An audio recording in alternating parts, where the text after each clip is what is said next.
distributing the film outside of Quebec, not just to Canada, but also perhaps France, where Professor Cornette, you brought up that this is like a debate that's raging maybe even more strongly there than here, but also other countries. Because what was going through my mind as I was watching the film is that I was thinking of specific people that I thought, oh, I really like this person to see this, because it not only brings into focus these issues, but it brings it into focus in a way that's really palatable and interesting and aesthetically pleasing. So I can definitely see your background as or your current activity as a visual artist being quite influential in what's coming out of this documentary, because it's not just sort of like cut and dry information. It's the presentation is quite appealing, and I was wondering if you tried or had any success in trying to shop this around outside of Canada, because this debate isn't just here. Yeah, we do have a distributor for the educational market. So that distributor is working universities, institutions, both in Canada and abroad.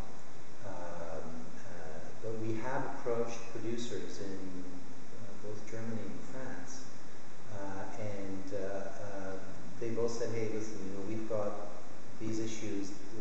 What we see is something that's specific to Quebec, and that is hard for us to interpret in our respective countries.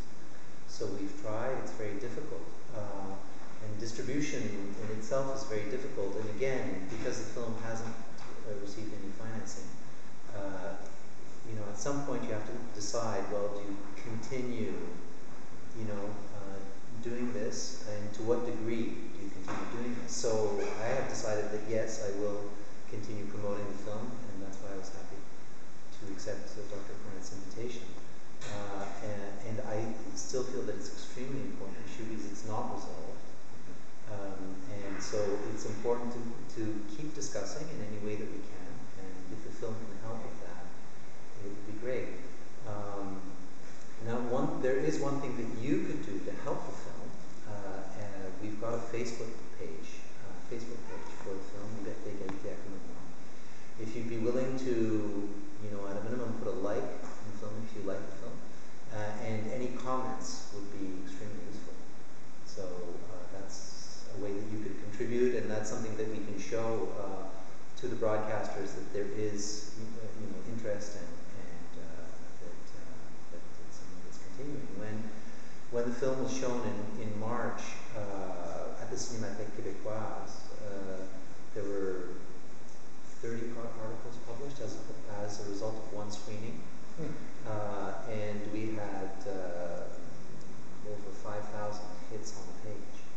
So it makes a difference, and if we can show that to the broadcasters, say that this is relevant, if people want to see this film, then maybe we'll get good distribution. Mais il a été montré qu'une seule fois à la Cinémathèque, et c'est tout? Oui. Non, en fait, il a été montré à Québec. Il a été montré à la bibliothèque de Québec et à Galerie Roy, la bibliothèque Galerie Roy. Et on a eu une discussion très intéressante après un des visionnements avec Amir Kadir et Louise Baudouin. Et c'était fascinant. Cette fois, il était présenté à Montréal? Oui. Et à Montréal aussi? À Montréal, une fois à la Cinémathèque québécoise. Ms. Menard was just asking where else it's screened. It did screen in Quebec City, and there were two, Amir Kadir, who's a member of the National Assembly, and Louise Baudouin, who was the Minister of Culture under the PQ government. A very interesting discussion. Ms. Spenceley, I think you had your hand up for a question. I'm a citizen of the United States, and I've spent a lot of time there. When you talk about abroad, they have these problems in the United States too. They're shutting them down just like we did. To talk about it because it's not pretty, but some places they might. Maybe the education would be better. I wouldn't promoting it. The United States needs it. Sure. Unlike you, they really need it. Yeah. They're looking for tools to make people more open. Yeah. There's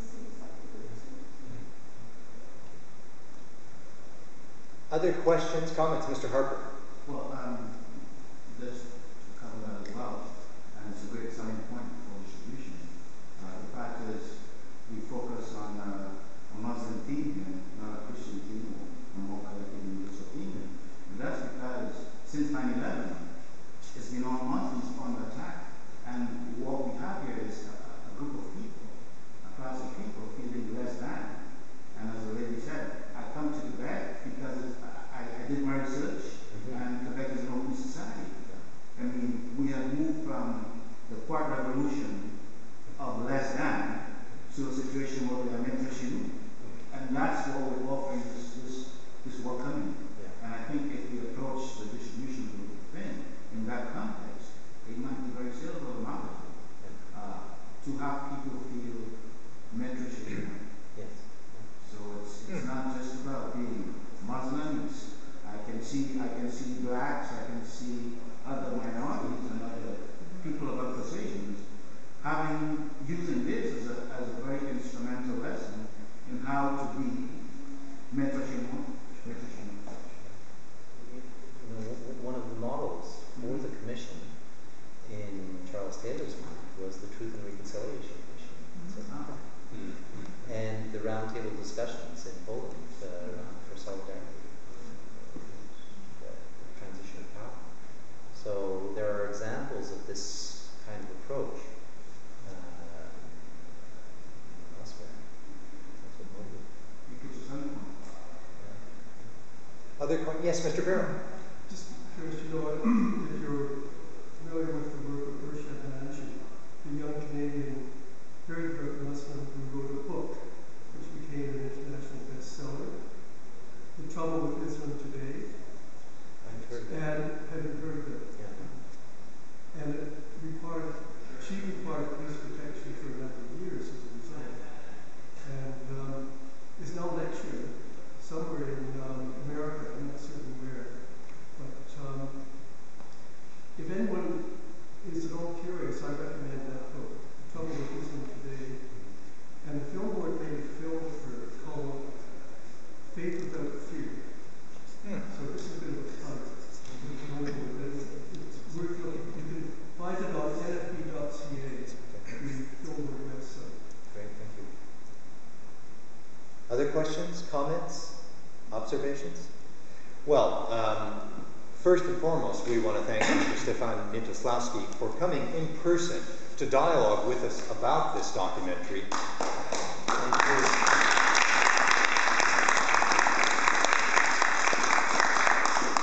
Second, as you know, I taught in religious studies for 15 years, and now I'm teaching outside of Montreal. I've just come from teaching at Multnomah University in Portland, Oregon, and I can guarantee you, I recommend the film as required reading in religious studies. And in fact, I'm going to be part of a think tank called Theology of Culture, in which I'm going to propose that this film be front and center as a source of collective minds getting together.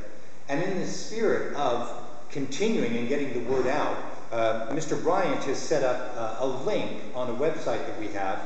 Between now and Wednesday, I will send you an email. I think the only person whose email I don't have is Mademoiselle Lafortune. But the others, I think I don't have your emails. I don't know if I have. You're Mrs. Ismail? Yes. Yeah, thank you for coming. I've never met you, but I appreciate you coming today. It makes sure that I have your email, and what we're going to do is continue to reflect on the film and the issues it raises about the Bouchard-Taylor Commission, and we'll ask you to write your comments, and you can write them anonymously. That's fine. And in fact, Mr. Frank Sanna, who's a filmmaker, has been one of my dialogue partners. He knows that everything I read anonymously. Mr. Robert Farrell, a filmmaker, has also been my dialogue partner. He knows that everything is read anonymously. If you want to write anonymously, that's great. Wednesday, 7 o'clock sharp, in this chair will be Gérard Bouchard. We're going straight to the horse's mouth on the Bouchard-Taylor Commission, how he saw it from the inside. And we invite you to come, to friends, family. This is open to the public. and we would encourage you to participate if you can. Speaking of participation, some people paid for Wednesday but didn't pay